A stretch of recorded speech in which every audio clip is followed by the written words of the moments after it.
Hi, welcome to Aimco Manufacturing. Here we have a vacuum tool that I'm going to show you today used to pick up non-porous sheets. I'll go ahead and demonstrate how this works. We have parking brakes up top on the primary and secondary joints. In order to release the parking brake, you'll pull the left-hand trigger. That will release both of them at the same time and allow rotation of the tool to position it. As soon as you let go of the trigger, parking brakes will engage and resist any rotation on the tool and keep it in place where you leave it. So pull the trigger, turn the vacuum on, and lower the tool down in place. This sheet here is just a sample sheet that weighs 160 pounds.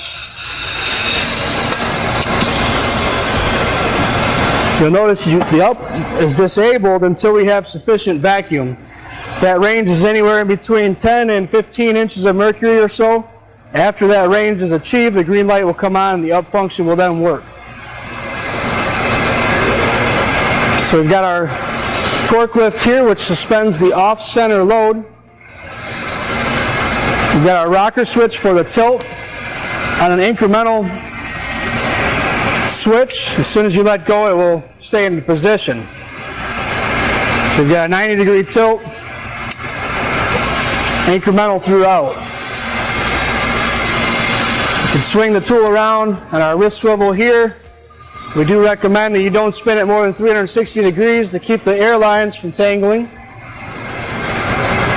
You notice how the primary and secondary arms will not swing around until the brakes are released.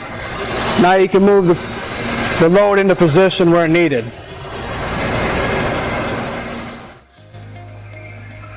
And so again, by pulling the left-hand trigger, that will release the parking brakes, which gives you the rotation needed at the jibs. While the load is suspended, we do have a two-hand safety release to prevent dropping of the parts. If you're just to hit the vacuum off button, that won't release until you pull the common trigger in and the vacuum off at the same time to release the load. So when you set the part down, make sure it's fully supported. Pull the common trigger in, hold the vacuum off button. That will blow the air through the vacuum cups to help release, to avoid any residual suction between the cup and the part. Okay, thanks for watching. Please visit aimcomanufacturing.com for more product videos.